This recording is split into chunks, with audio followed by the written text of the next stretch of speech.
All right, pet people, let's settle this. Cats versus dogs. Not who's cuter, because that's impossible, but which one actually impacts your indoor air more. Here's what's interesting. Dogs tend to bring the outside world inside. Think of those muddy paws and fluffy coats.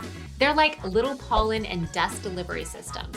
You take your dog on a walk and boom, you've just invited half the park into your living room. Cats, on the other hand, are a little sneakier. It's not just about fur.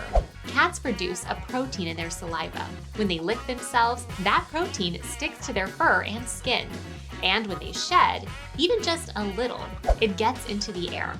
That's the main reason people say they're allergic to cats. So even if your cat doesn't shed much, their dander can still pack a punch. So which is worse? Honestly, it depends on your allergies. Dog owners may notice more dust and dirt. Cat owners may notice more dander floating around. Either way, good filtration and regular cleaning help a ton. If you're needing a new vacuum for all that fur, be sure to follow our Instagram, simply_air_filters, because we have an awesome giveaway every month.